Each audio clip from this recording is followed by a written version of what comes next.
Alors, je voulais juste vous faire un petit retour vidéo sur une discussion que j'avais avec Nico de la team.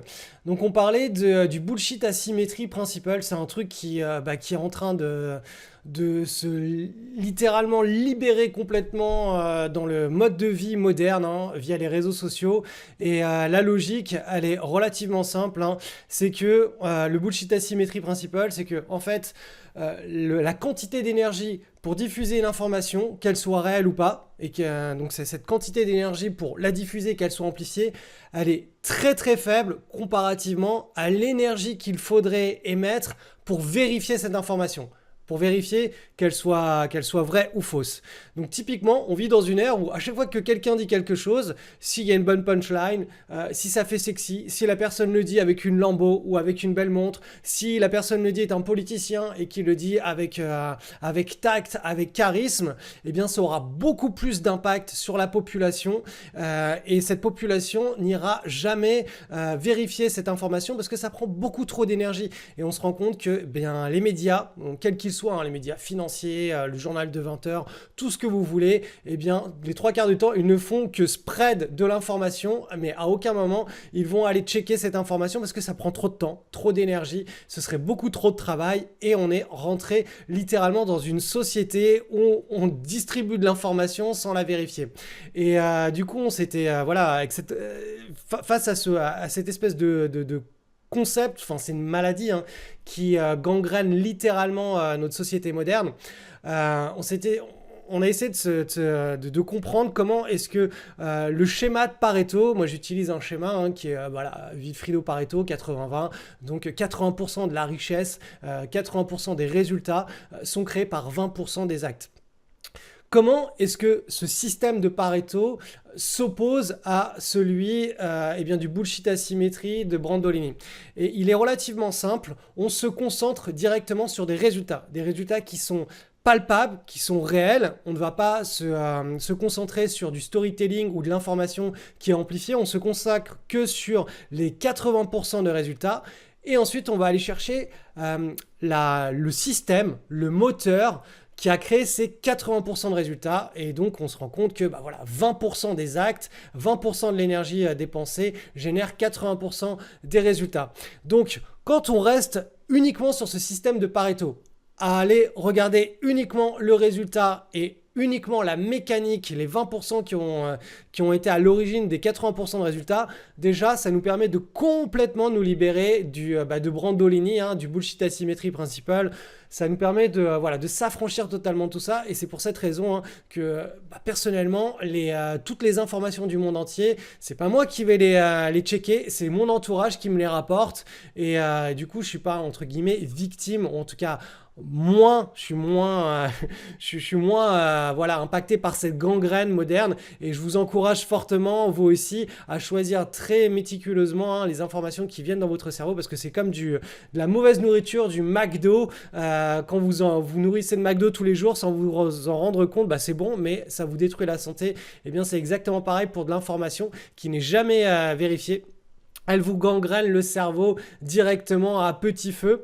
Donc l'idée c'est de partir sur une dynamique qui soit complètement opposée et qui à chaque fois que vous envisagez de réaliser quelque chose dans votre vie, vous regardez juste les résultats réels qui sont palpables. Pas le bullshit qui vous dit on va arriver à tel résultat, regarde j'ai une belle Lambo, j'ai un groupe Telegram, suis mes signaux, etc. Donc ça c'est un petit clin d'œil pour les fake groupes Telegram qui doivent représenter à peu près 95% de la population des gens qui se disent investisseurs ou traders et qui vous annoncent des rentabilités qui sont absolument hors du commun. Donc ça, c'est du Brandolini. La réalité de Pareto, c'est on regarde les vrais résultats, ceux qui sont créés concrètement et comment est-ce qu'on peut y arriver. Et ça, tout ça, ça repose sur de l'information, des systèmes qu'on va mettre en place, non pas basés sur du storytelling, mais basés sur des résultats réels. Donc il faut déjà partir d'une première chose, c'est qu'est-ce qu'on peut réellement tirer de la bourse quand on spécule en fonction des niveaux de risque qu'on prend. Donc ça, c'est la première chose, c'est se concentrer sur les 80% de résultats. Et ensuite, comment créer un écosystème pour pouvoir arriver à ce résultat qui n'est pas fake, qui n'est pas bullshit, mais qui est réel.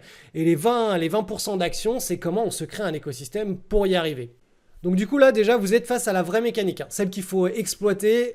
On est anti-bullshit, anti-storytelling, on peut en utiliser, mais basé sur une réalité, la réalité de Pareto.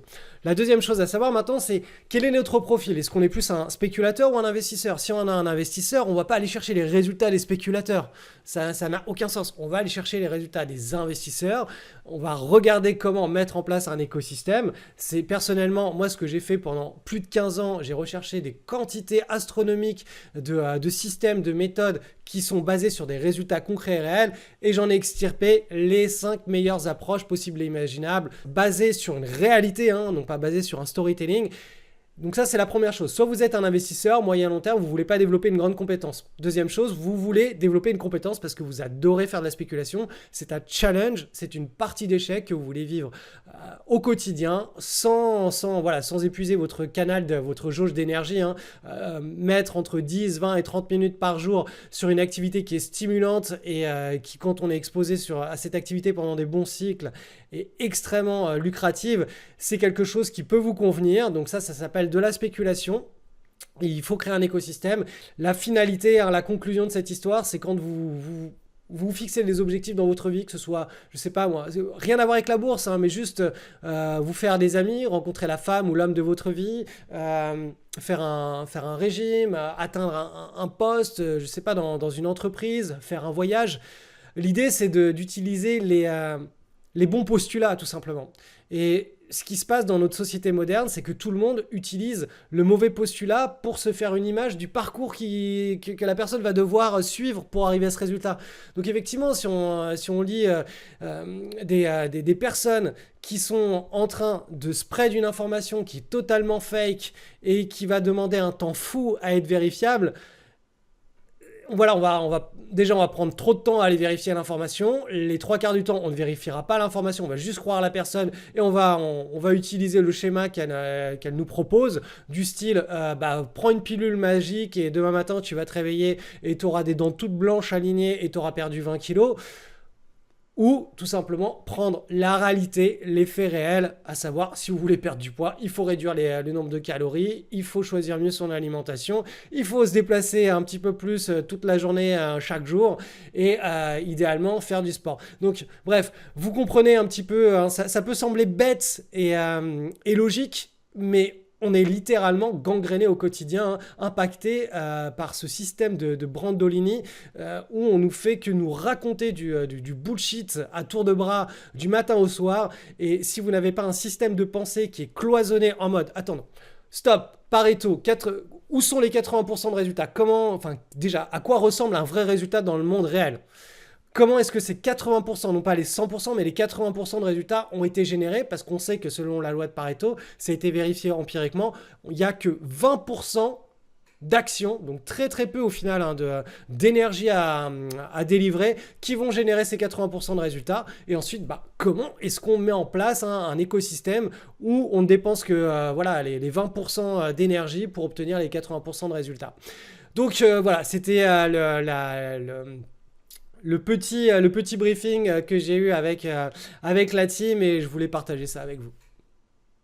Et dernière chose, si vous êtes en train de regarder cette vidéo sur ma chaîne publique YouTube, sachez qu'en ce moment même, je suis en train de faire une semaine sur mon canal Telegram époustouflante où j'essaye de partager avec vous justement à quoi ressemblent les résultats, la réalité, comment est-ce qu'on peut construire, basé sur les 20% d'énergie, un écosystème à la fois pour la spéculation, à la fois pour l'investissement long terme. Donc si vous n'êtes pas encore dans ce canal Telegram, cliquez, le lien est juste en dessous, hein, le lien d'accès au canal Telegram, et vous aurez accès à tout ce qu'on a publié avec la team depuis le début de la semaine, et ça va encore durer jusqu'à la fin de semaine, donc jusqu'à dimanche. Donc ne loupez pas cette semaine, je fais ça assez rarement, donc voilà, c'est le moment, et puis après tout ce contenu sera supprimé du canal Telegram.